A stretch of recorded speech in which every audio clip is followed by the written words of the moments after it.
ugly, too many penalties, too many mistakes. Both teams probably should have lost based upon the things we saw on the football field, but it's ultimately the Buffalo Bills coming out on top, 23-20. I picked 2017 Bills in an ugly affair before the game, so I'll give myself a little pat on the back. But no one was really enjoying this, Jonathan. You were on the field. You had a different perspective of things throughout the game. Was it really as ugly and painful to go through as it was for some of us either watching at home or for me up in the press box? The way I would describe it is a roller coaster. When we first walked onto this field, some 4 p.m. Eastern time, 3 p.m. Eastern time, I posted a picture of the stadium. It's like, if we have as crazy of a game as the one we got last year, we are in for one heck of a ride. Because last year was sort of another crazy game and ends on a walk-off punt return in overtime. I did not expect that we'd get a game with 2 doinks from the Jets kicker, a Hail Mary, kicking issues for the Bills. This just had everything. 22 combined penalties for the two teams, 11 on each side. That were accepted. Yes. That were accepted. There were many others that were, they negated each other, offsetting, or that were declined. I mean, we're talking probably 30, north of 30. The refs, unfortunately, became...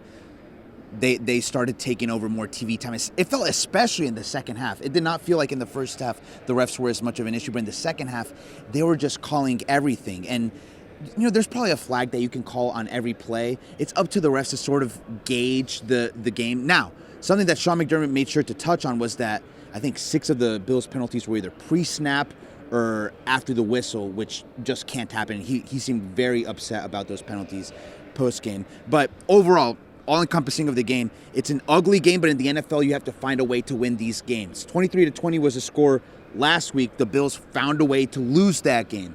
Time management, the Texans having a kicker who made a 59-yard field goal. At least you can say in this week against the Jets, a divisional opponent, they sort of learned from some of their mistakes, better clock management on that final offensive possession. And they found a way to win one of these close games, which you couldn't say last week. And you're steering us in the positive direction. And we will start there. There's a lot of negative we're going to get to here, even in victory here. But we'll start with the positives here offensively. That was such the focal point of what do the Bills need to do to get back on track.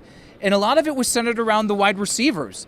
Who would have thought that it would be the running game led by Ray Davis that ultimately, what I would say, was the driving force for that unit and all, if not most, if not all of their production this evening?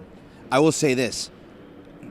From the draft on through rookie minicamp, OTAs, training camp, preseason, you never heard a bad word about Ray Davis. Everything was how impressive he was, his ability to contribute both in the running game and in the passing game, and ultimately in his first big opportunity in the NFL. It's something that came to fruition on both sides. Let's start with the running game.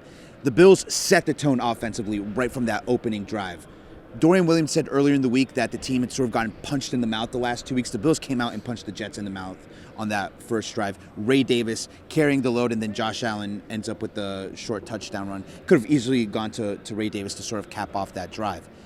And then we saw his production in the passing game, that 44 yards, was it? Yeah. Josh Allen making a vintage Josh Allen play, keeping the play alive near the sideline, chucks it downfield. Ray Davis, I didn't know he had hops like that. I just remember vividly here on the sideline looking through my camera, and for a moment I'm like, is that Curtis Samuel? Kind of a shorter player. I'm like, no, that's Ray Davis going up and getting that ball like a wide receiver. It was an incredibly impressive play, and it speaks to the way that he's stayed prepared for this opportunity. We've heard so much of the next man up mentality on the Bills defense. We saw it today come up in the Bills offense with Ray Davis and Taron Johnson, who also deserves a mention. And we've witnessed the juice and the burst that he brings in the small doses that we have seen him. I think back to the Pittsburgh exhibition game was one of the moments where I think it really first kind of popped, because it was the most extensive playing time we'd kind of seen from him. Mm-hmm. And in these small little examples and doses, you're like, oh, that Ray Davis guy, he's got a little more juice. He's not just a power guy. He's got the juice that can pop off some big runs, and he was doing that. It was 8 yards, it was 10, it was 12. He was ripping off some chunks. Over 150 total all-purpose yards at the end of the night here for this team. Sean McDermott pointing him out. Other guys in the locker room saying, yeah, this guy was bringing it from the jump. Had almost 50 of those rushing yards on that opening drive that you mentioned as well, because James Cook, who Sean McDermott said afterwards, They were going to potentially test him out before the game, but Cook himself said, I just don't think I can help the team. So it was almost his call. They respected it. And not only Davis, but I thought Ty Johnson was also very good in relief as well. The Bills have a good stable of running backs. James Cook, Ray Davis, Ty Johnson. I thought, are we maybe going to see Frank Gore Jr.? But shows you that they liked him enough as a rookie where he was with the team a lot in the summer, kept him around on the practice squad, called him up today. We didn't see a whole ton of him, but just kind of the ability to say, hey, we're going to be fine if we have our Pro Bowl running back sit out this game. We have a rookie that we can rely on, and we have a veteran in Ty Johnson that can also contribute in the running and passing game. I feel like the running back room is maybe one of the very obvious strengths of this Bills team at this point. And it will be curious when Cook is healthy, if that's next week or whatever it may be, where Ray Davis continues to fit, where even Ty Johnson continues to fit in terms of the running game, something that Sean McDermott clearly wants to be the defining force of this offense, and as it's in a transition year, maybe our focus away from the everybody eats, or maybe why isn't Dalton Kincaid and Dawson Knox more involved? Maybe it's simply this team physically up front with an offensive line they believe in needs to dictate the terms and rely on a stable of running backs that they're confident in. And specifically when it comes to Ray Davis, he provides, I think, a nice complement to the style of running James Cook. James Cook is never going to be known as a power running back, a guy that's going to accumulate a bunch of yards after contact. Ray Davis, we talk about the burst, but he also has that power, low center of gravity. He runs behind his pad, something that coaches always talk about. And you saw it plenty of times today, that kind of going in, lowering his shoulder pads, getting extra yards. I really like specifically with James Cook and Ray Davis, the complement, how they two kind of feed off each other. Everybody Eats wasn't fully back, but we actually saw some guys whose plate had been pretty bare getting into the action. Curtis Samuel. Caught a pass past the line of scrimmage. That guy is on the team. He showed it here this evening against the Jets. He's not blowing up the stat sheet, but I think he was around 3 or 4 receptions for 50 yards or so. Improvement. And he had a nice chunk play down the sideline later in the game. Mac Hollins with a touchdown that I actually in the press box said Mac Hollins is going to score a touchdown, so I got that one right. There you go. We saw Dawson Knox catch a touchdown. I know he's not in the wide receiver group, but he counts in the Everybody Eats. Dalton Kincaid was involved on that opening drive as well. So the numbers aren't robust, and I don't know if they're ever going to be, but this was the closest thing in this little rough patch that we've seen that the collective has been effective, unlike the previous 2 games that ended in losses. And something specifically that I want to touch on is the tight ends, because we've made a lot about the wide receivers and how they can't get separation a whole ton, and how Josh Allen does not have a great stable of weapons. To me, this whole time, I've been thinking the Bills have invested significantly in the tight end position, both with the money they've handed to Dawson Knox and the first-round pick that they've invested in Dalton Kincaid. And frankly, it was an investment that was not paying dividends, at least this season, through the first 5 weeks.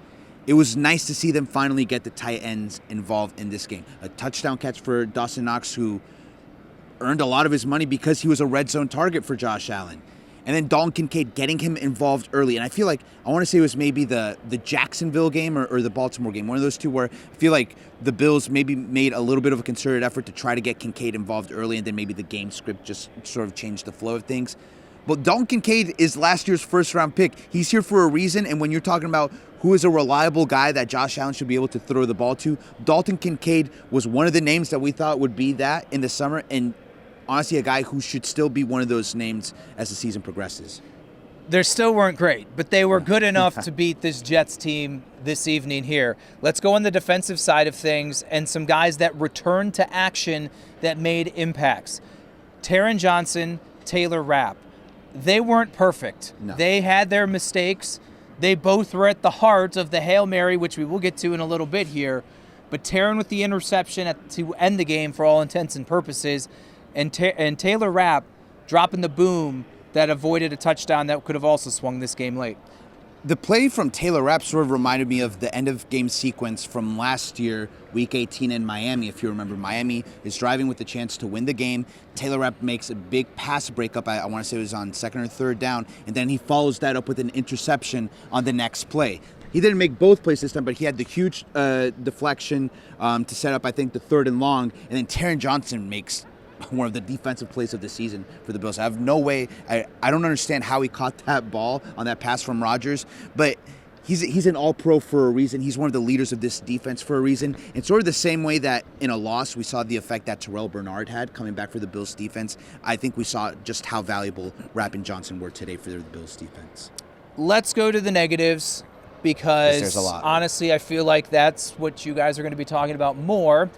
And let's start with Taylor Rapp and Taron Johnson in the Hail Mary. It'll just be a nice transition point. I asked Taron what happened, and he kind of just shrugged and said it was a really good catch by Allen Lazard. I'm not buying it. No? I'm not, fine, it was a nice pass.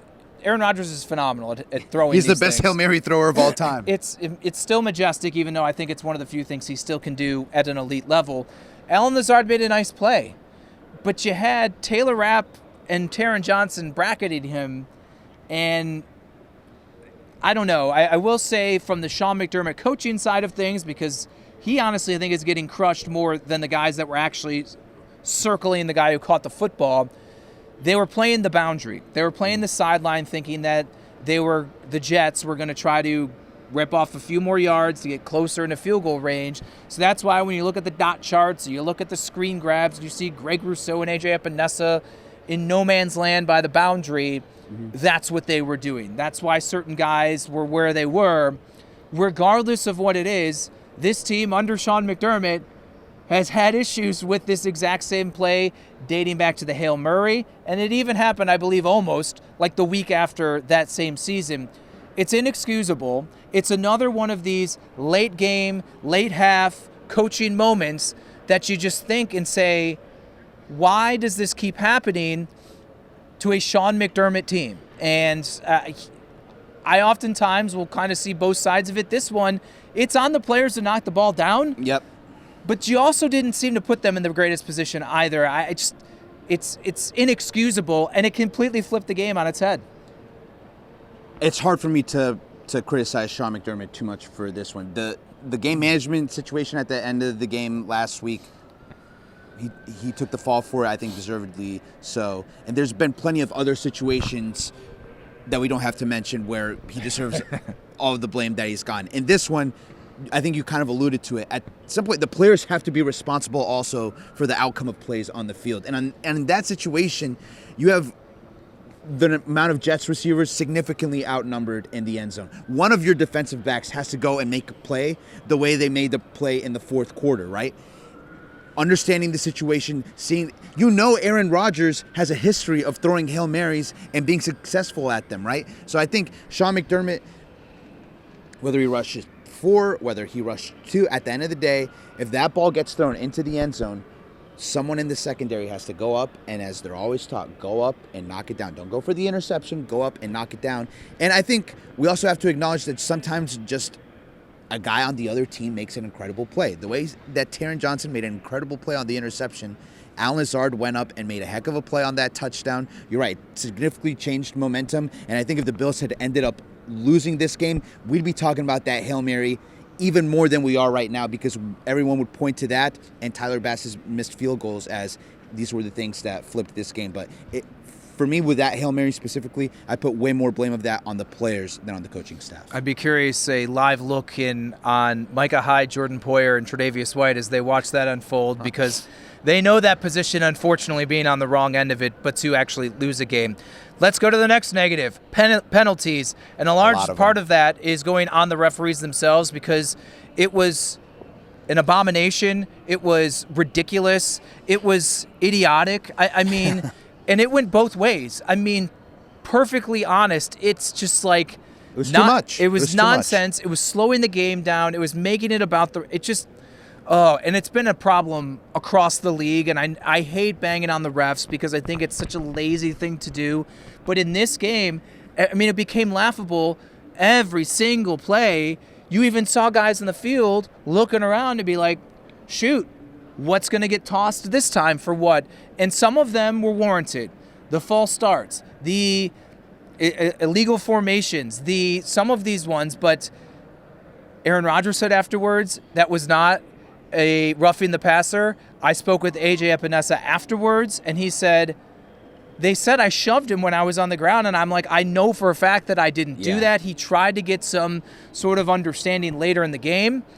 I brought up to him in this stadium last night when Ojulari had Joe Burrow in his grasp almost for a safety and let him go, and it's like, guys don't even know what they're doing because they don't know what to do. Spencer Brown after the game, who was lit up with flags in this one, all sorts of them, saying, listen, it gets in your head a little bit, because he says it's insane to me that we're getting penalized for playing football the way that we've been playing football and we're taught our entire lives. It just puts the game overall in a bad place. But even though there were 11 penalties on the Bills, and there were definitely some bad ones, there were some that warranted things. And while it's uncharacteristic to some extent, we have seen them have a lot of pre-snap penalties. And I'll be straightforward. This team is not good enough to shoot themselves in the foot the way they did here this evening.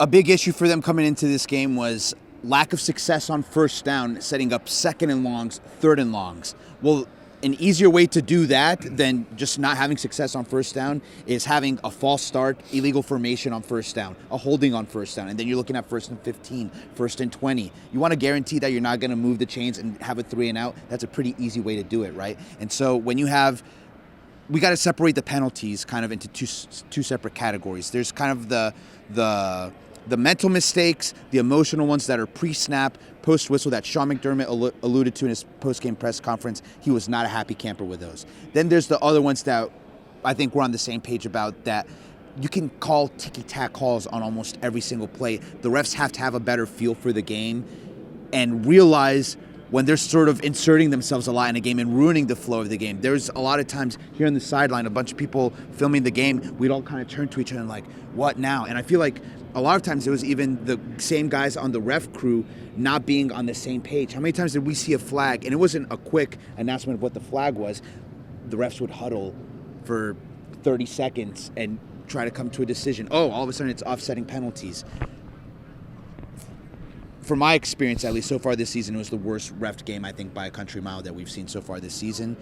And to your point, it feels like reffing in the NFL has been an issue for the last 3, 4, 5 years. Now, Deion Dawkins, always the character. He's made it clear he does not like the New York Jets at all. Yeah. And the clarification he gave me about his penalty that was, I'm not kidding you, it was in the dark. The stadium lights were out, and they were doing some sort of in-stadium experience in between the third and fourth quarter. He said the water guy with the Jets waved the water bottle in front of Deion, and he snatched it out of his hands.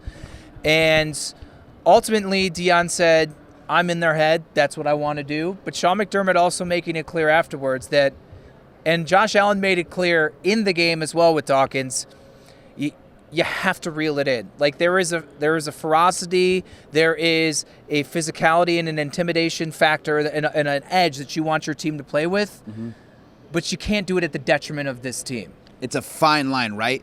I think sort of that passion, that fire, the positive side we saw in that first drive where the Bills came out and kind of how we talked about earlier, just punched the Jets defense right in the mouth. And I think that tenacity from that offensive line that Dawkins is the leader of, they kind of follow after that, and they played with that ferocity. But you have to calm it down a little bit, and you can't let it result in post-snap penalties, which are oftentimes 15-yard personal fouls that really set your offense back, as opposed to a false start, a 5-yard penalty that with one good chunk play you guys can kind of recover from. All right, the last true negative, Tyler Bass. And I put it on Twitter when it happened.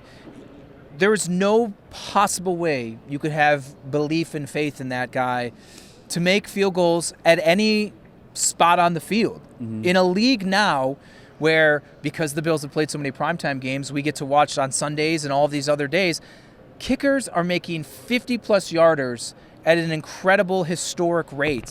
It's almost automatic, and the Bills now have a kicker who they drafted thinking that they had that sort of a weapon in their arsenal, who now they can't even rely upon to go, I would say 47, 40 at any point. You just he's having extra points blocked, sure, but that didn't look like it was a pretty good extra point before Quinnen Williams got his hands on it either. Sean McDermott, once again, kind of just going to his Tyler knows that he needs to make those kicks. Duh, I think everybody knows that he needs to make those kicks. And I think him stopping short of saying he knows to make those kicks, but we believe that he can, I don't know what the Bills can do with the economics of it because they gave him an extension recently. But from a football right now standpoint, they have a major kicker problem. I think it's one of those situations where what wasn't said almost spoke louder than what was said because, like you said, in past weeks he would say something to the effect of, Tyler knows he needs to be better, but we have full confidence in him that he's going to regain that form. But we have confidence in him never came in this post-game press conference. And we saw the reports earlier in the season that the Bills had worked out a couple kickers. So I would not be surprised if maybe they take another step more than that this week. So much so, in fact, that with any other kicker that you trust in a given game, kicking that last field goal to go up 23-20 is almost automatic. I was talking with some people on the sideline, third or fourth down or whatever. Do you almost consider going for it if it's a 4th and short based on how rattled Tyler Bass looks, and you have Josh Allen, who's your best player? Do you just put it in his hands the way they did to end the game on that 3rd down run from Allen? Do you put it in his hands on 4th down saying, if the ship is going down, it's going down with Josh Allen, not Tyler Bass missing a 3rd kick in this game? Even the extra point, he kicked it low. It's an extra point. It's 33 yards. You got to get it up. Like, that's one of those situations where that's a kick that should not be getting blocked. That's a non-negotiable, I think, to have an extra point blocked. If you have a 50-yard field goal blocked because you need to kick it low to get more distance on it, that's another thing. But a 33-yard extra point, I think, speaks to the mental difficulties that Tyler Bass is having with his game right now. Did a quick spot track look of Tyler Bass. $3+ million, I believe, in dead cap. They save no money if they cut him this season. It's a lose-lose situation here, honestly, because he's not right. He's going to put them in really compromising situations, like you just alluded to maybe force their hand, aggression, and going for it in situations where it's like, hey, in a game with a team that's probably going to play a lot of tight contests and they're going to need all these sorts of points, you have to be able to rely on your kicker, and 1 point, 3 points, all of these, you can't afford to not have them. And so I'll just be curious, probably what's in like this next, well, it'll be 6 days leading into it. I would be shocked if they, at the very least, I think they probably will bring someone onto the practice squad and then work their way from there in the coming weeks. And the issue is that this isn't just a this season issue. It dates back to last season, and the most notable example is the day that the Bills season ended. They needed Tyler Bass to come through with the kick, and it wasn't necessarily like they sent him out for a 56-yard field goal. It was something, in the 40s, right? Yeah. And he couldn't make that kick. You look on the flip side, the Kansas City Chiefs, for so much of a part of their dynastic run, Harrison Butker has been a reliable kicker for them. And we talk about the small margins between the Bills and the Chiefs. You can point in a lot of different directions, but certainly the kicking game has been one of them because the Chiefs have had a reliable kicker that they can send out to make important field goals, and the Bills just haven't had that with Tyler Bass. All right, but they're 4-2, and they're atop the AFC East all alone. And if you've watched the rest of the AFC East, including this team here they faced and beat tonight, for as flawed as the Bills are, and they are absolutely flawed, and they haven't really washed away some of the concerns that even have been present in the past 2 weeks in losses, they're not in a division that's really going to be that challenging. And I think the Jets have bigger issues. Miami certainly does, even if Tua comes back at some point. And the Patriots, I mean, they're the Patriots now, which is an astounding statement in and of itself. That had a whole new meaning not too long ago. So positives. And the other positive, 1 o'clock Sunday at home against the Titans, something that I think you, us, everyone will really greatly embrace in what is, I believe, expected to be a beautiful afternoon in Orchard Park. With Jonathan Acosta, I'm John Scott for Channel 2 Sports.